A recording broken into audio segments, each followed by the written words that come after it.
मस्जिद में जाइए तो ताबूत रखा हुआ होता है, उस ताबूत में जनाजा रख करके लोग उसको दफनाते हैं। एक चोर उसी ताबूत में गधा को बांध करके कब्रिस्तान ले जाता था, अब वहां से सीधे दालकोला बाजार में सेल कर देता था। अब लोग समझते थे कि जनाजा उठा है, ये लोग दफनाने के लिए गए। अब बाजार से, मार्केट से गधा चोरी हो रहा है, पुलिस वाले पता लगा रहे हैं, पता लग नहीं रहा है। तो एक पुलिस वाले बैठे हुए थे डाइटन में, उन्होंने देखा कि 4 जवान ताबूत को अपने कंधे से लगा करके ले जा रहे हैं। इन्ना लिल्लाहि व इन्ना इलैहि राजिऊन, इन्ना लिल्लाहि व इन्ना इलैहि राजिऊन, ला इलाहा इल्लल्लाह मुहम्मदुर रसूलुल्लाह पढ़ करके ले जा रहे हैं। तो पुलिस वाला उनके साथ हो गया, वो लोग ईदगाह में लेकर के गए और उस गधा की नमाज जनाजा भी पढ़ रहे हैं, पुलिस वाला भी जनाजा की नमाज पढ़ रहा है। अब वो कब्रिस्तान ले गए तो पुलिस वाला उसके पीछे, जब कब्र में उतारने लगे तो पुलिस वाला खड़ा है। जैसे ही कपड़ा खींचा तो देखा कि ये तो गधा शरीफ है ताबूत में। तो इन जवानों ने कहा कि ये गधा नहीं है, मेरा दादा है, गुनाह की वजह से ये गधा बन गया।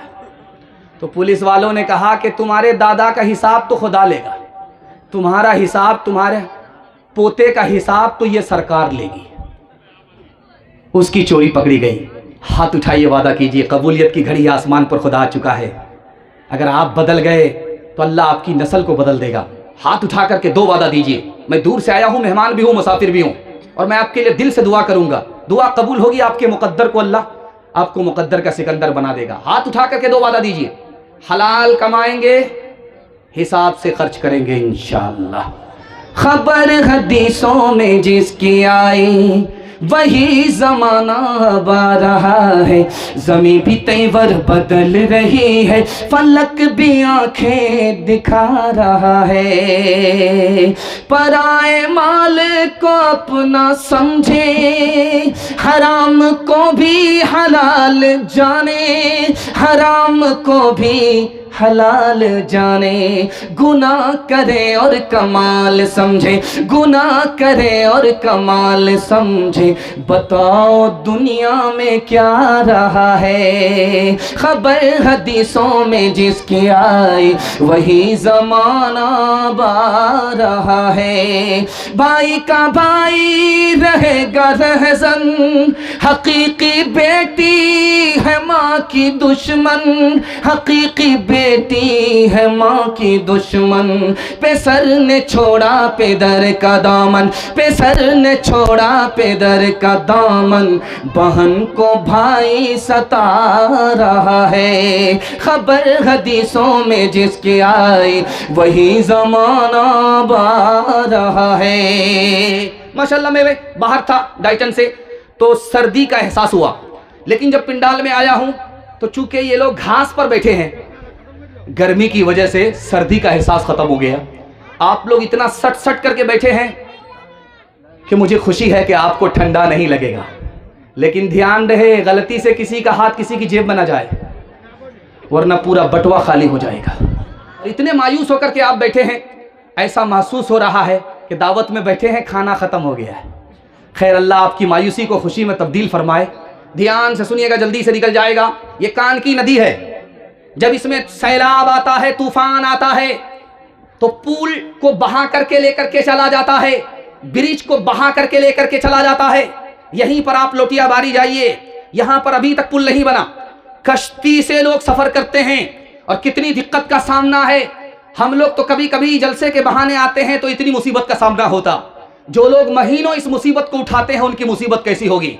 लेकिन आपने गौर किया, इतनी बड़ी कश्ती एक बस्ती को उठा करके इस पार से उस पार ले जाती है। लेकिन आप गौर कीजिएगा, कश्ती में नाखून के बराबर भी सुराख नहीं होता। कितनी बड़ी कश्ती है, 10 हाथ की कश्ती होती है, लेकिन नाखून के बराबर भी उसमें सुराख नहीं होता। अगर नाखून और उंगली के बराबर सुराख होगा, इतने छोटे सुराख से इतनी बड़ी कश्ती डूब जाएगी। शादी में आदमी जब पैसा खर्च करता है तो 10 लाख 20 लाख क्या कहता है, छोटा ही सा तो खर्च हुआ है। पैसा कमाने में पसीना छूट गया, ये 10 लाख जमा करने में 10 साल लग गए। शादी में, शादी के फैशन में आदमी ने एक झटके में 10 लाख उड़ा दिया और कहता है कि ये तो थोड़ा सा खर्च हुआ। याद रखिए, छोटे सुराख से बड़ा जहाज डूब जाया करता है। आपने देखा होगा किताब में, छोटी छोटी किताब बच्चों की होती है स्कूल में, उसमें अपने मोर को देखा होगा। तो मोर को देखेंगे कि उसका बाजू छोटा होता है और उसकी दुम बड़ी होती है, इतनी बड़ी होती है, इतनी बड़ी होती है, ऐसा लगता है कि दलकोला से सीधा टोनी डिग्गी पास कर जाएगी। उसकी दुम बड़ी होती है, उसका बाजू छोटा होता है। कहने वाले ने कहा बाजू छोटा होने की वजह से, दुम बड़ी होने की वजह से वो इतना कमजोर होता है कि एक बच्चा उसको पकड़ लेता है। लिखने वाले ने लिखा अगर पैसा बचा करके नहीं रखोगे, पैसा पानी की तरह शादी में बहाओगे, तो तुम्हारी मिसाल उस मोर की तरह होगी जिसका बाजू तो छोटा होता है, उसकी दुम बड़ी होती है। दिल्ली आप जानते हैं कितनी बड़ी दिल्ली है?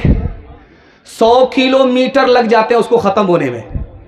तो एक आदमी बोला, पैसे वाला, मैं पूरी दिल्ली को दावत खिलाऊंगा, बेटे का वलीमा खिलाऊंगा और रिकॉर्ड बनाऊंगा। आज तक कोई रिकॉर्ड बना नहीं सका, मैं रिकॉर्ड बना करके दिखाऊंगा। जब पूरी दिल्ली को उसने दावत दिया, सारे लोग खाना खाने के लिए आए। 1 हफ्ते से वलीमा चल रहा है, लोग खा रहे हैं, जा रहे हैं। एक एक बच्चे को दावत, एक एक बूढ़ी को दावत, एक एक बुजुर्ग को दावत, एक एक जवान को दावत, पूरी दिल्ली को दावत। उसने मुंह पर कपड़ा बांध करके रस्ते में अपने को अजनबी बना करके बिठा दिया कि देखता हूं मेरी कौन कैसी तारीफ करता है। जब पहला आदमी दावत खा करके आया तो बोला बहुत बड़ा कमीना था, मिर्च बढ़ा दिया था, खाया ही नहीं गया। इसने कहा अस्तगफिरुल्लाह, बेकार हो गया। दूसरे आदमी का इंतजार करने लगा कि वो तारीफ करेगा। जब दूसरा आदमी आया तो बोला कि मिर्च कम कर दिया था, इतना बड़ा मक्खी चूस कंजूस मैंने कभी नहीं देखा, मजा ही नहीं आया। तीसरा आदमी आकर के बोला यार उसने गोश्त खिलाया, वो तो चमड़ा था, खींचते खींचते जबड़ा दुख गया।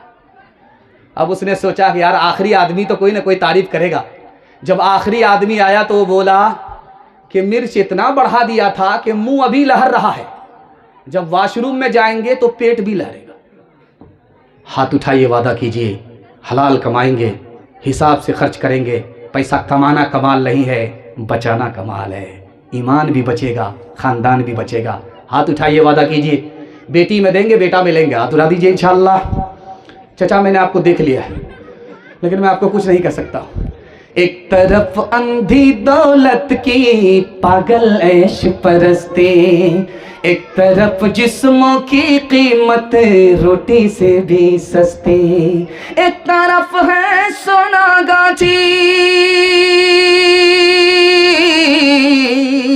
एक तरफ है सोना गाची, एक तरफ चौरंगी है। ये दुनिया दो रंगी है, ये दुनिया दो रंगी है, ये दुनिया दो रंगी है, ये दुनिया दो रंगी है। आधे मुंह पर नूर बरसता, आधे मुंह पर चीरे, आधे तन पर कोड़ के धब्बे, आधे तन पर हीरे। आधे घर में खुशहाली है,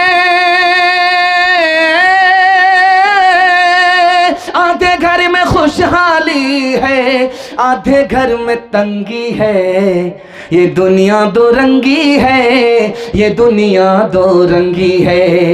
हाथ उठाइए, वादा कीजिए अपनी शादी, अपने बेटे की शादी फ्री में करेंगे। बिल्कुल सही जा रहा, हाथ उठा दीजिए इंशाअल्लाह। लेकिन मैंने गौर से देखा है, उन लोगों ने भी हाथ उठा दिया है जिनकी शादी हो गई है। अगर वो दूसरी और तीसरी का चक्कर में है और बगल में उनकी बीवी देख रही है, जैसे ये घर में पहुंचेंगे घर में डराम होगा, सीधा उसी में पैक कर देगी और आप कहां उठेंगे? सीधे क़यामत में उठेंगे। इसलिए ज़रा ध्यान रहे कि कहां हाथ उठाना है, कहां हाथ नहीं उठाना है।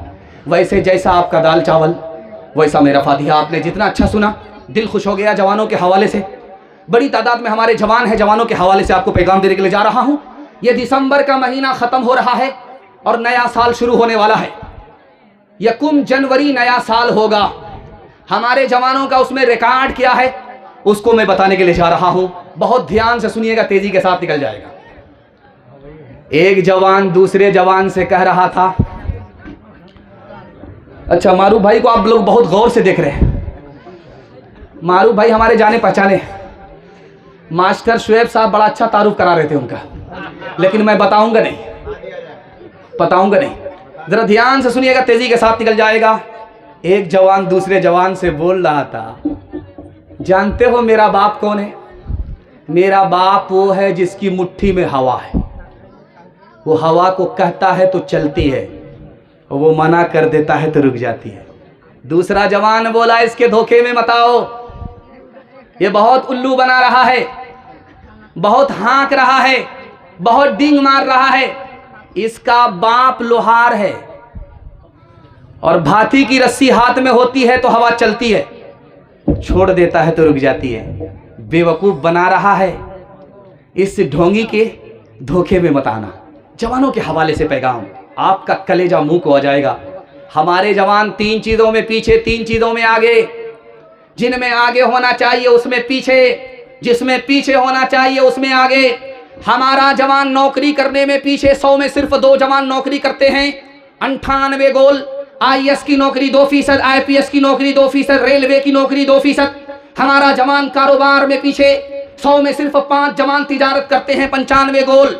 हमारा जवान तालीम में पीछे, पूरी दुनिया में 150 करोड़ लोग जाहिल हैं, और पूरी दुनिया में 232 मुल्क हैं। सबसे बड़ा जाहिल मुल्क कौन है? तो लिखा हिंदुस्तान। और हिंदुस्तान में, हिंदू मुसलमान में सबसे बड़े जाहिल कौन? तो लिखा मुसलमान। 62% मर्द जाहिल हैं, 72% औरत जाहिल है। इस घर को आग लग गई, घर के चिराग से। हमारा जवान आगे है तो किसमें है? मोबाइल में। हमारा जवान आगे है तो किसमें? जिना करने में, मुंह काला करने में। हमारा जवान किसमें आगे? तो दारू पीने में। ये जो जनवरी का जश्न आ रहा है, दिसंबर जैसे ही खत्म होगा 2025 खत्म होगा और 2026 शुरू होगा। इस नए साल के जश्न में बिस्मिल्लाह खराब करने में हमारा जवान ईसाइयों के रिकॉर्ड को तोड़ देता है। ईसाइयों का जश्न है जनवरी का जश्न, और हमारा जवान दारू पी करके चखना लेने में ऐसा रिकॉर्ड तोड़ता है कि ईसाइयों को पीछे कर देता। मुहर्रम का मातम शियों का मातम है, लेकिन हमारा जवान सुन्नी शिया के मातम में इतना दारू पीता है कि शियों का रिकॉर्ड तोड़ देता है। एक जवान अल्लाह के रसूल की खिदमत में आकर के बोला, या रसूल अल्लाह, मैं कलमा पढ़कर मुसलमान होना चाहता हूं। का शौक से पढ़ो। क्या या रसूल अल्लाह, मगर मेरी ये एक शर्त है, जब तक आप जिना की इजाजत नहीं दोगे मैं कलमा पढ़कर मुसलमान नहीं हो सकता। सहाबा खफा हुए, ये कैसा जवान है, रांची से आया है। जैसे अभी मुबश्शिर रशीदी कह रहे थे कि मैं रांची से आ रहा हूं। माफ कीजिएगा, रांची वही लोग जाते हैं जिसका दिमाग खराब होता है। अल्लाह हिफाजत फरमाए, ध्यान से रखिएगा। तो कहा कि ये कहां से आया है? अल्लाह के रसूल हकीम थे, कहा कि ओ जवान, तुम कलमा पढ़कर मुसलमान हो जाओ, मैं तुमको जिना का लाइसेंस देता हूं। सहाबा चकरा गए, ये क्या हो रहा है? जब सहाबा वो नौजवान कलमा पढ़कर मुसलमान हो गया इस खुशी में कि मैं मुसलमान भी हो गया, मुझे जिना का लाइसेंस भी मिलेगा, एक पंथ दो काज, एक तीर से 2 शिकार, बड़ा खुश हुआ। तो अल्लाह के रसूल ने कहा, ओ जवान, मेरी भी शर्त सुन लो, 4 औरत को छोड़ करके जिससे चाहो मुंह काला करो। वो किसी की माँ ना हो, वो किसी की बेटी ना हो, वो किसी की बीवी ना हो, वो किसी की बहन ना हो। कहा, या रसूल अल्लाह, इजाजत दे रहे हो या जाल में फंसा रहे हो?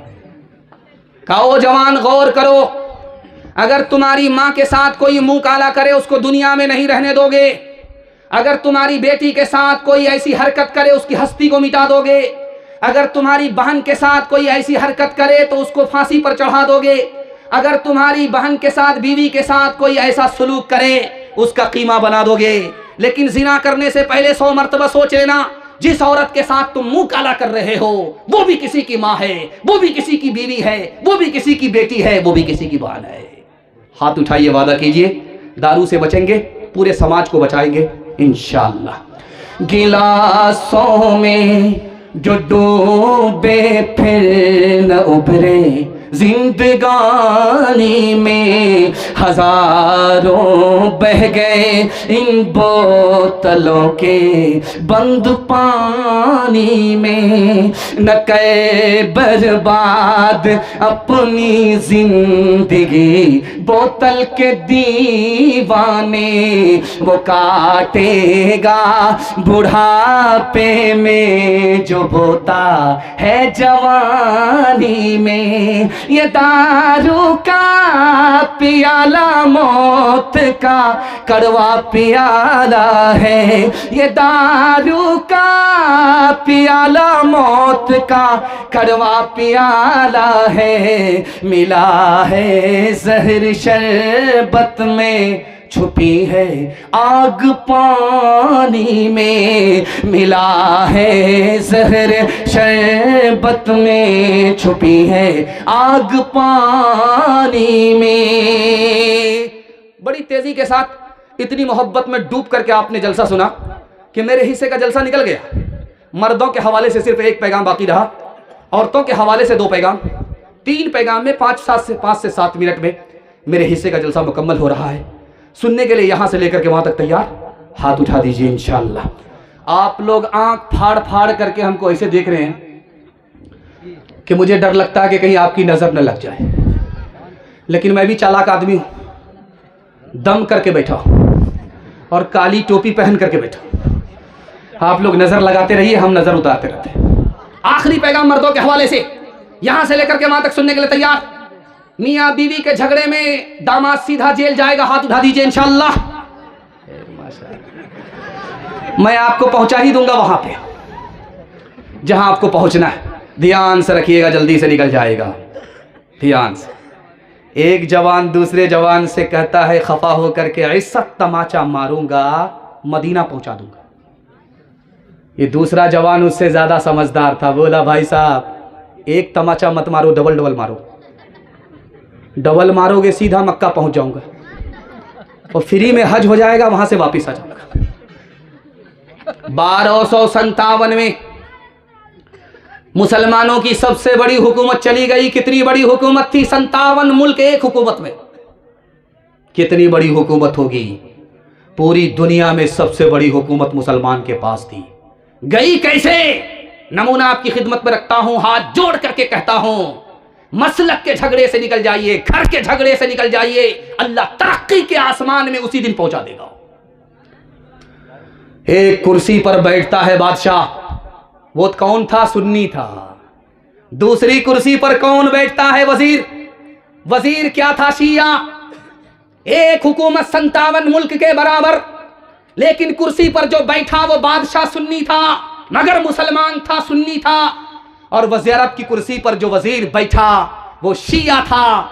शिया और सुन्नी के झगड़े में मुसलमानों की सबसे बड़ी हुकूमत चली गई।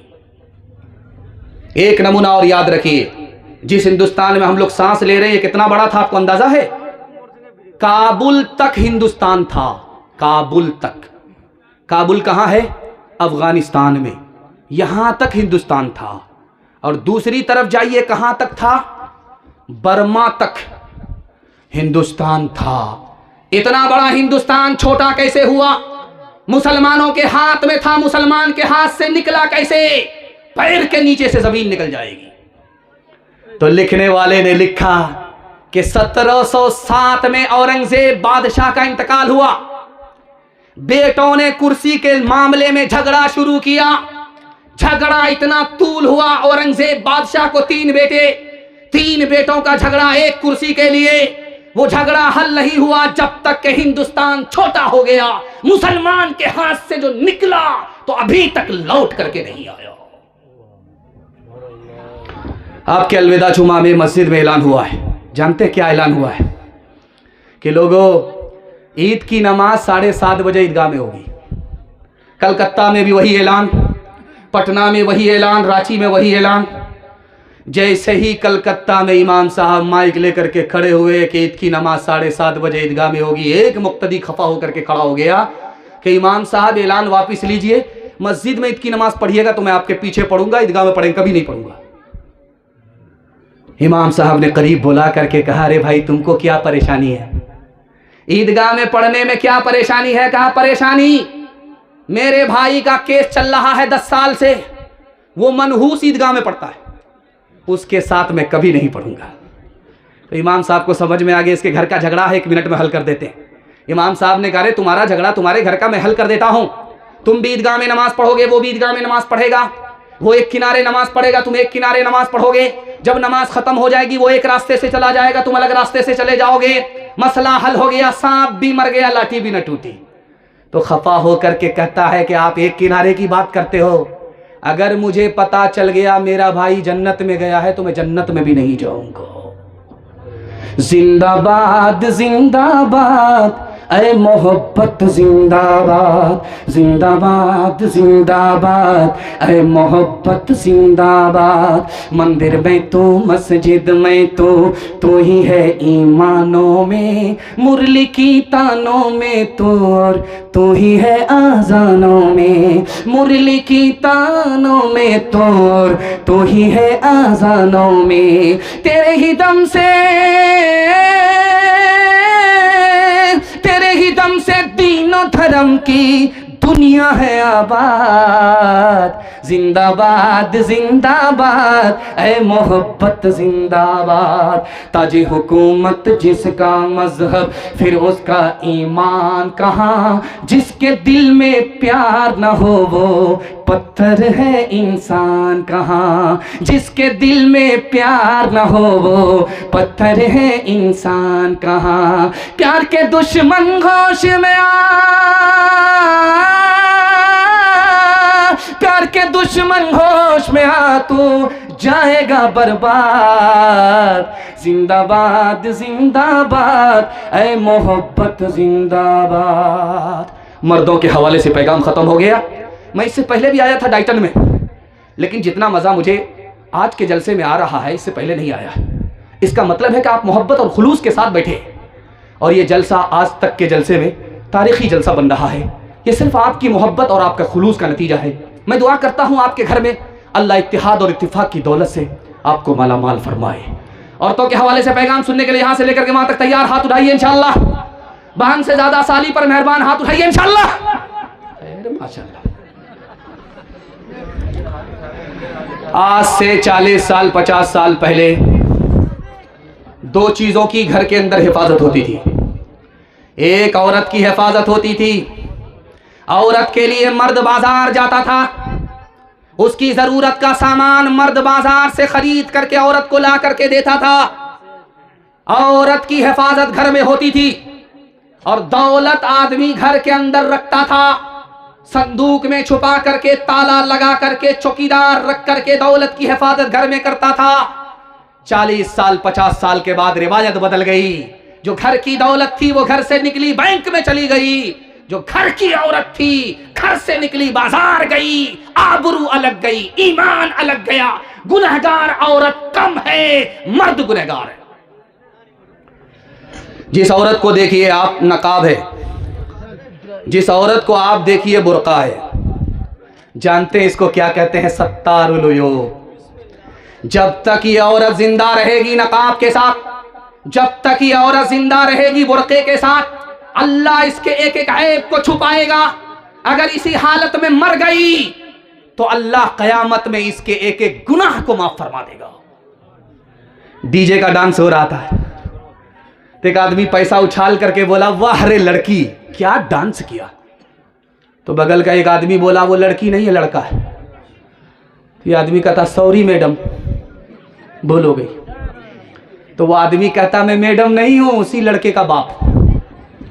खुली फिरती है जो आजाद वो खतरे में रहती हैं, हिफाजत से हमारी मुर्गियाँ डरबे में रहती हैं। बुजुर्गों की शराफत का भरम रखने में रहती हैं, हमेशा खानदानियों रते पर्दे में रहती हैं। खुला एक आसमां दे इनको उड़ने के लिए मौला, तमन्नाओं की चिड़िया ख्वाब के पिंजरे में रहती हैं। पैगाम खत्म हो गया। औरतों के हवाले से आखिरी पैगाम सुनने के लिए यहां से लेकर के वहां तक तैयार। अपनी औरत को अपने सर पर बिठाएंगे, हाथ उठा दीजिए इंशाअल्लाह। खैर माशाअल्लाह, आपने उठाया और मैं आपको लिख करके दे रहा हूं, आपकी हुकूमत चली जाएगी और बड़ी जल्दी जाएगी। ध्यान से रखिएगा, जल्दी से निकल जाएगा। पाकिस्तान के एक बहुत बड़े आलिम थे, उनका नाम था अल्लामा शब्बीर अहमद उस्मानी। डिस्क ब्रेक मार करके हमारी तरफ तवज्जो कीजिए, हंसना मना नहीं है, लेकिन डिस्क ब्रेक मार करके हमारी तरफ तवज्जो कीजिएगा। अगर तवज्जो नहीं करेंगे 2 मिनट का नमूना निकल जाएगा, मगज निकल जाएगा, छिलका हाथ आएगा। पाकिस्तान के बहुत बड़े आलिम थे, उसका नाम था अल्लामा शब्बीर अहमद उस्मानी। दुआ की अल्लाह उनकी कब्र को नूर से भर दे। उन्होंने जलसे के लोगों से कहा, जानते हो दुनिया की जन्नत कहाँ है? बताओ, कौन बता सकता है? डाइटन के लोग हैं, इधर औरत है इधर मर्द है, बताओ। जवान है, बूढ़े हैं, बच्चे हैं, बताओ। एक लाइन का जवाब है, एक लाइन का सवाल है, एक लाइन का जवाब है। कौन खड़ा होता है देने के लिए कि दुनिया की जन्नत दुनिया में कहाँ है? जब किसी ने जवाब नहीं दिया तो हजरत ने बताया, गौर से सुनो, याद करके ले जाओ, ध्यान से रखना। दुनिया की जन्नत दुनिया में कहाँ है? उस घर में है जिसमें मियाँ बीवी एक हो, नेक हो। जैसा सुकून जन्नत में अल्लाह देगा, वैसा सुकून दुनिया में अल्लाह अता फरमाता है। एक आदमी जब अल्लाह की अदालत में गया तो अल्लाह ने फरिश्तों से कहा, देखो इसका नामे अमाल चेक करो, नेकी है कि नहीं, जन्नत में जा सकता है कि नहीं। फरिश्तों ने इधर से उल्टा करके देखा, उधर से उल्टा करके देखा, इधर भी गुनाह उधर भी गुनाह, गुनाह से नामे अमाल भरा हुआ, एक नेकी भी नहीं। अब फरिश्तों ने हाथ उठा दिया कि मालिक इसको कहां भेजा जाए, जन्नत में भेजा जाए या दोज़ख में भेजा जाए? अल्लाह की तरफ से जवाब आया कि इसको जन्नत में भेजो। फरिश्ते के कान खड़े हो गए, एक नेकी नहीं फिर भी जन्नत में जा रहा है। तो अल्लाह की तरफ से जवाब आया, ये बीवी पर मेहरबान था, बच्चों पर मेहरबान था, बीवी पर मेहरबान था, बच्चों पर मेहरबान था। मेहरबान होना मेरी सिफत है, मैं नहीं चाहता हूं अपनी सिफत के मालिक आदमी को जन्नत की बजाय दोज़ख में डाल दो।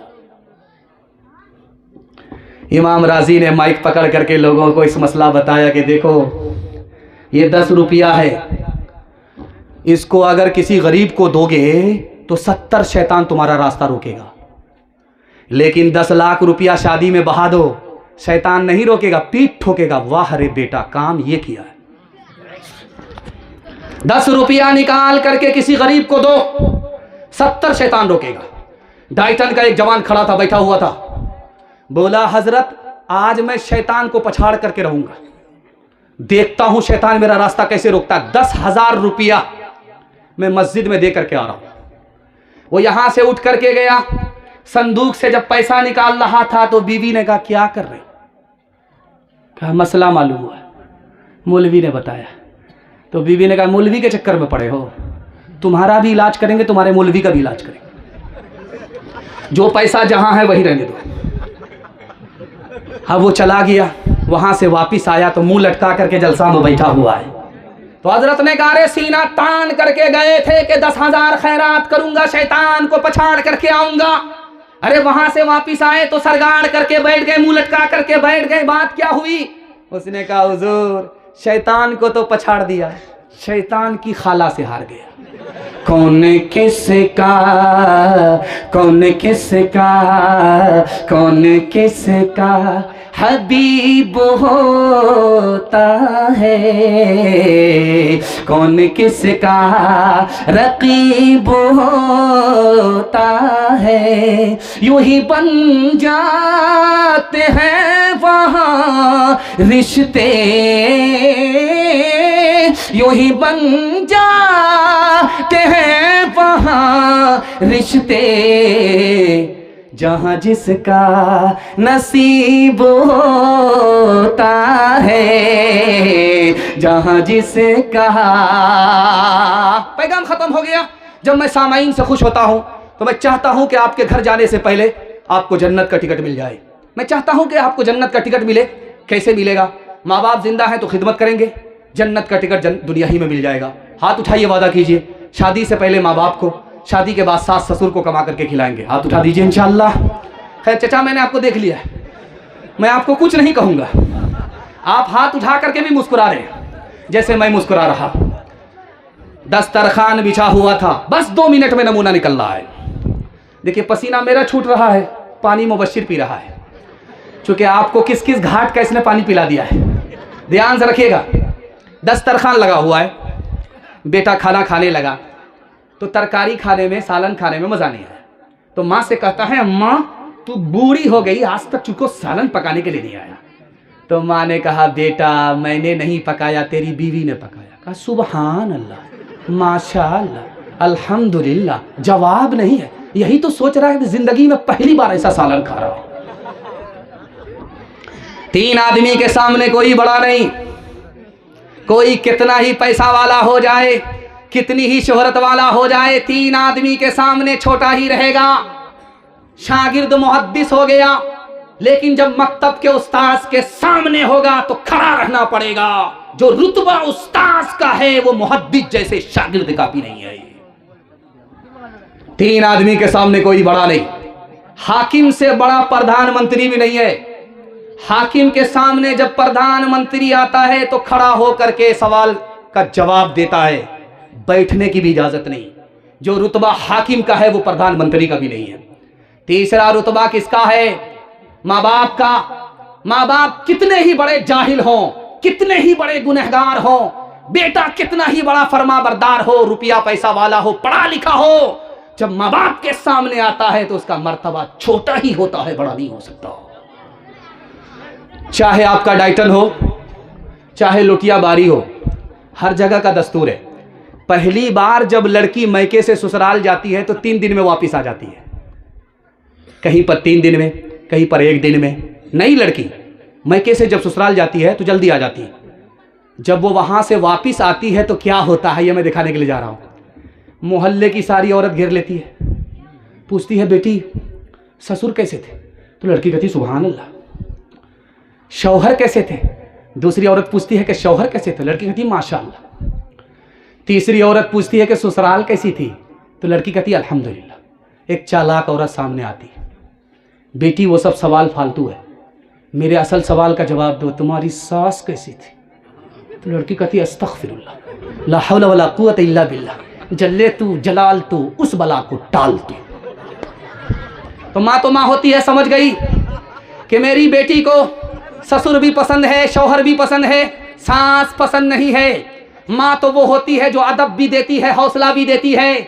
माँ ने कहा कि बेटी तुम्हारे जवाब से मुझे सदमा हुआ, मेरे सवाल का जवाब दो। जब पहली मर्तबा मैके से ससुराल गई थी तो कौन तुमको लेने के लिए आया था? तो उसने कहा था कि सास आई थी। 100 लड़की में मुझको पसंद किया, पसंद करने के बाद बेटे की बहू बनाकर मैके से ससुराल ले गई। अब माँ ने मौके का चौका मारा, बेटी ये सास का ही एहसान है, इतनी अच्छी ससुराल मिल गई। ये सास का ही एहसान है, इतने अच्छे शौहर मिल गए। ये सास का ही एहसान है, इतने अच्छे ससुर मिल गए। बेटी सास बला और मुसीबत नहीं होती, कभी माँ होती है, कभी माँ से बढ़कर होती है। हाथ उठाइए, वादा कीजिए माँ बाप की खिदमत करेंगे। हाथ उठा दीजिए इंशाअल्लाह। जब बीवी मर जाएगी तो माँ बाप की तसल्ली से खिदमत करेंगे। हाथ उठा दीजिए इंशाअल्लाह। बगल में देख रही है, डरान का किस्सा आप लोग को मालूम नहीं है, रातों रात पैक कर देगी। माँ बाप तरसे हैं पीने को पानी, बेटा है राजा बहू फुलवा रानी, बेटा है राजा बहू फुलवा रानी। बुढ़वा अरे बुढ़िया पे नहीं कुछ ध्यान, हरे मुसलमान है रे मुसलमान, हरे मुसलमान है रे मुसलमान। माँ बाप भाई बहन को रुलाए, बीवी को बाहर से लाकर खिलाए, बीवी को बाहर से लाकर खिलाए। कल तेरी औलाद, कल तेरी औलाद लेगी परान, हरे मुसलमान है रे मुसलमान, हरे मुसलमान है रे मुसलमान।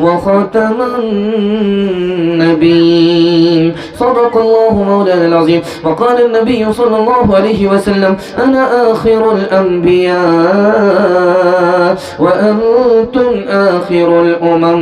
औ कमा क़ाल अलैहि सलातु व सलाम। सुब्हानल्लाहि व बिहम्दिही सुब्हानल्लाहिल अज़ीम व बिहम्दिही अस्तग़फिरुल्लाह। सल्लल्लाहु अला सय्यिदिना मुहम्मद सल्लल्लाहु अलैहि वसल्लम। अल्लाहुम्मा सल्लि अला सय्यिदिना मुहम्मद या रब्बी सल्लि अलैहि वसल्लिम।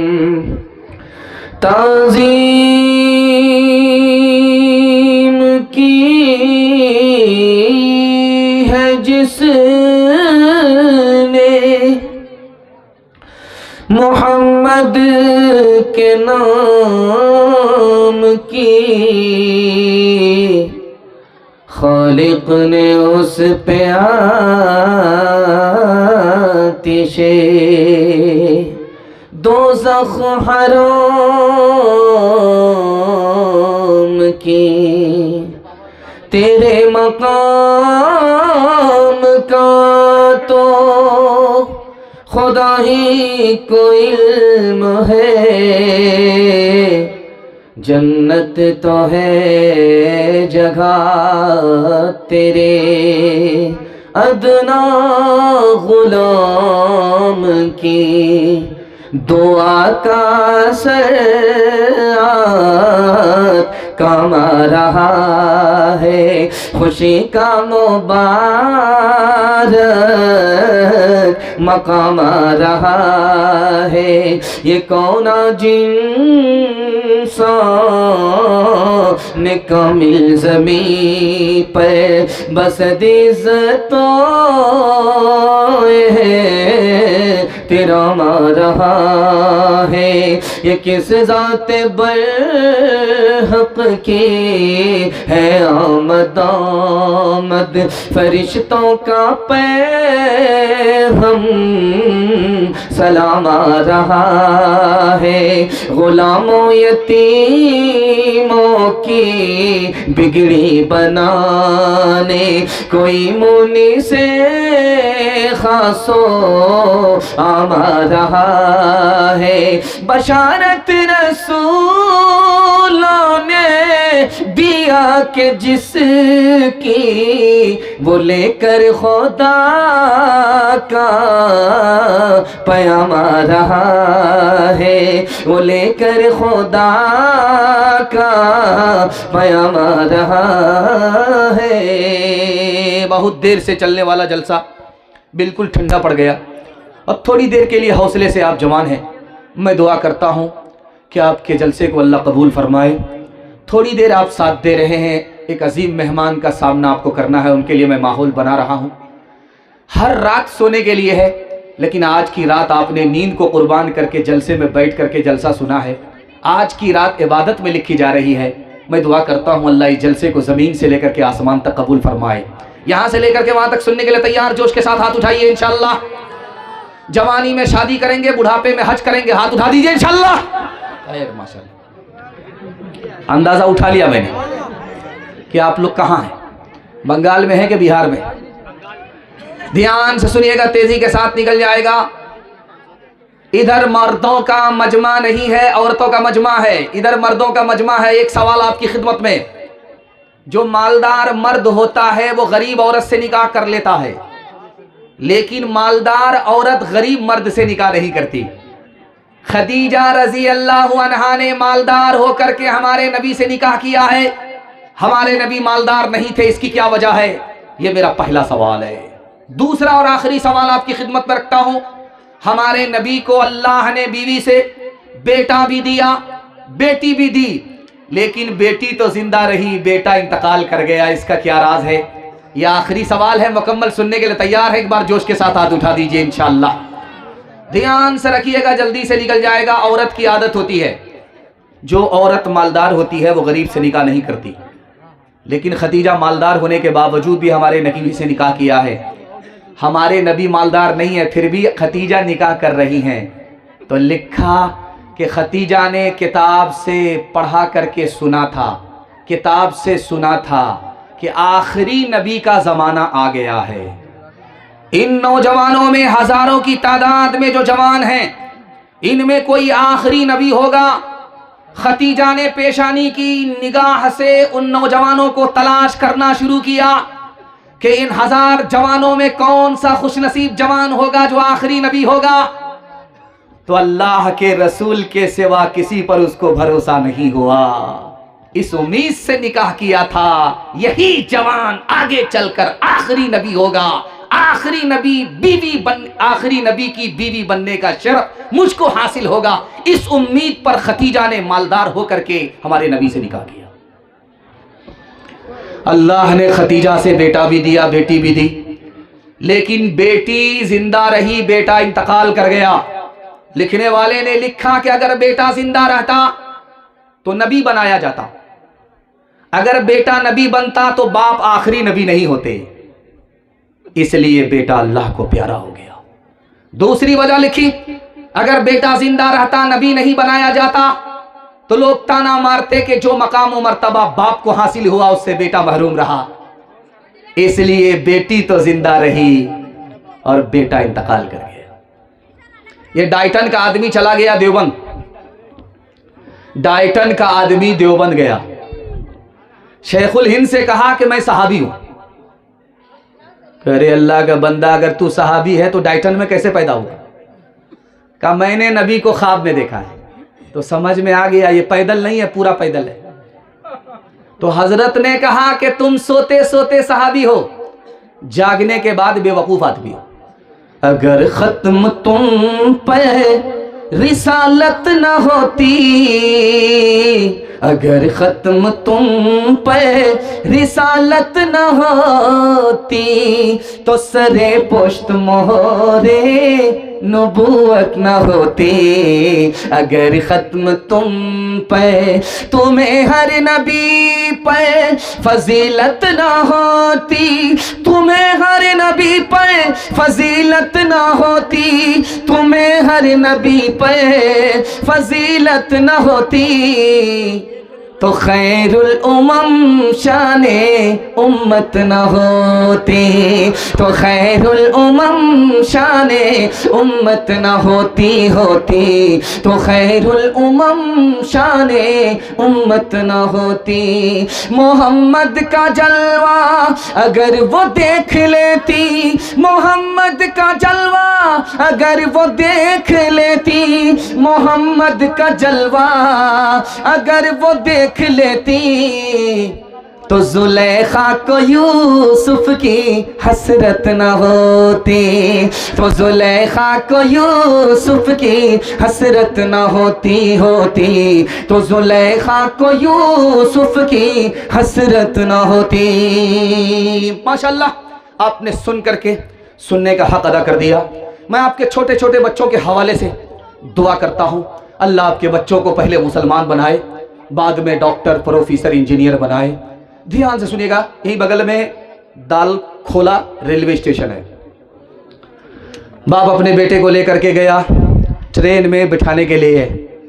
बेटा जा रहा है लंदन बैरिस्टर बनने के लिए। तो जब बाप वापिस आने लगा तो बेटा बोला, अब्बा मैं लंदन जा रहा हूं बैरिस्टर बनने के लिए, जब मैं बैरिस्टर बन करके वहां से आऊंगा तो आपको नोट के बिस्तर पर सुलाऊंगा। बाप बड़ा खुश हुआ, वहां से वापिस आ गया। खबर आई कि तुम्हारा बेटा बैरिस्टर बन करके रेलवे स्टेशन पहुंच रहा है। तो बाप फूल का माला लेकर के रेलवे स्टेशन में पहुंचा तो बच्चा बाप को देख करके कहता है कि मैंने तुमको पहचाना नहीं, तुम कौन हो?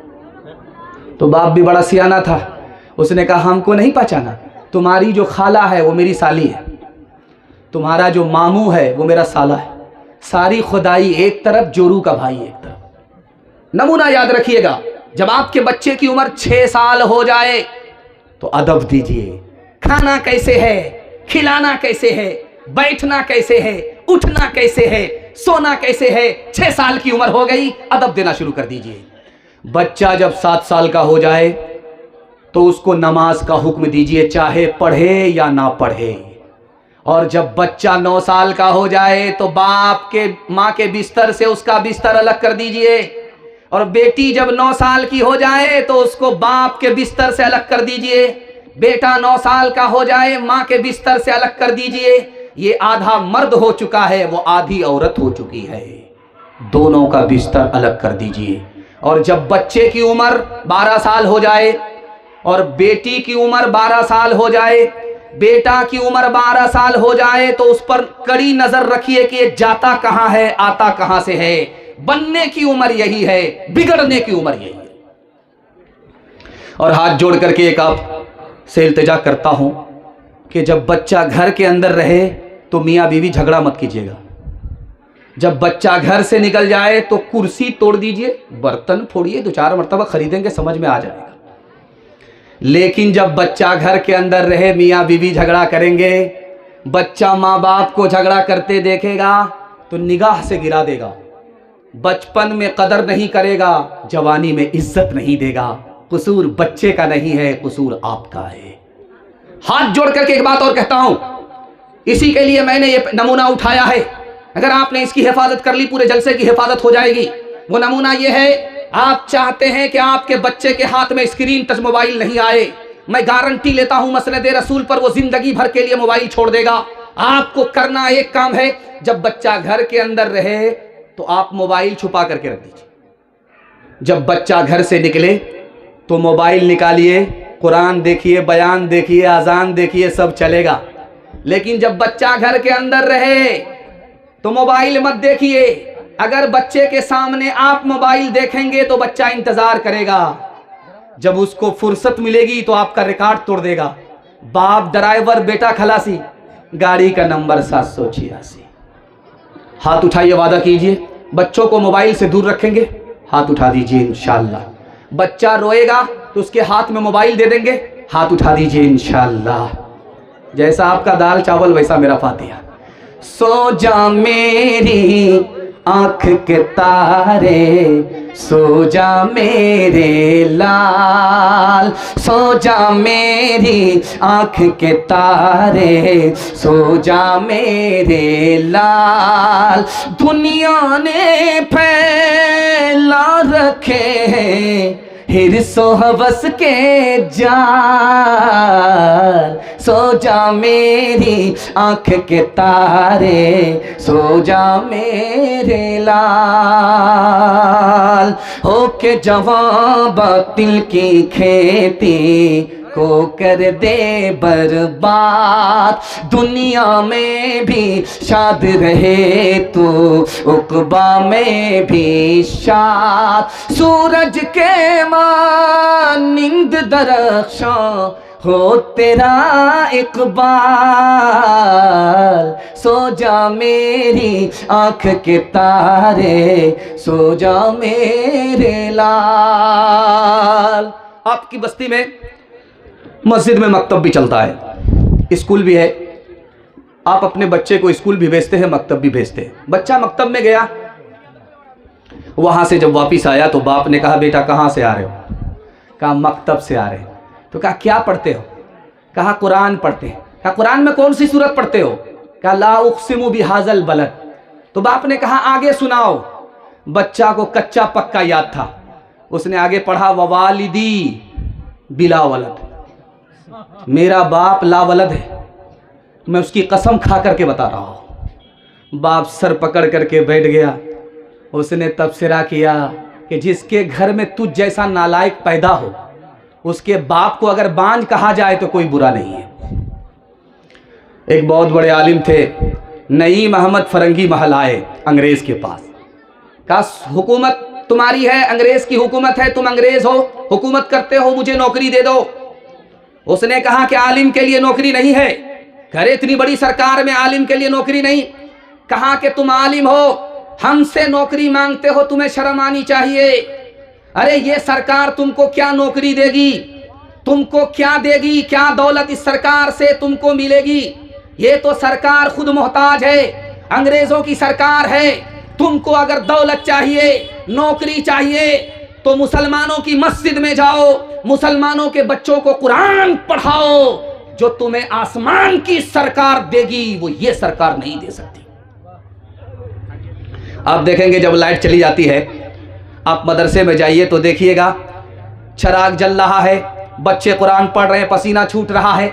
उस्ताद को देखेंगे हाथ में पंखा है, उस्ताद झेल रहा है, बच्चे झूल झूल करके पढ़ रहे हैं, झूम झूम करके पढ़ रहे हैं। आपको अजीब मंजर देखने को मिलेगा। मदरसे में आइए, लाइट चली गई, चराग जल रहा है, बच्चे का पसीना छूट रहा है, उस्ताद के हाथ में पंखा है, वो झेल रहा है, उसको झेलने में मजा आ रहा है, बच्चे को झूम झूम करके पढ़ने में मजा आ रहा है।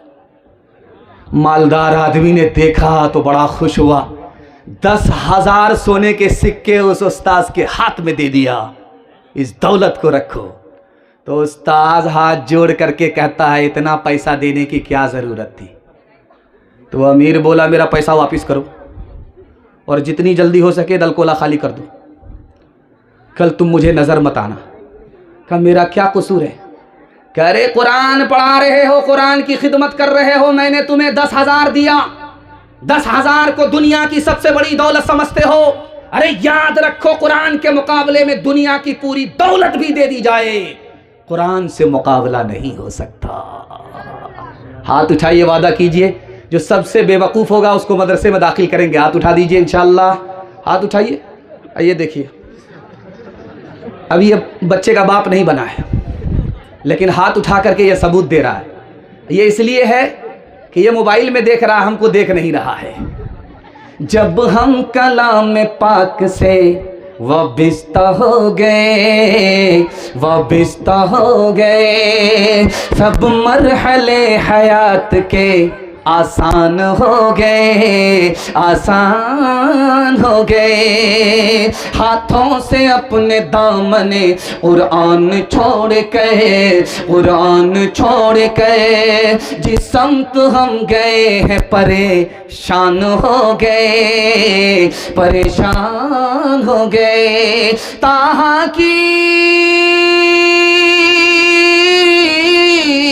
ताहा की आयतों पे जो नजरे उमर पड़ी, एक लख्त कलमा पढ़ के मुसलमान हो गए, मुसलमान हो गए।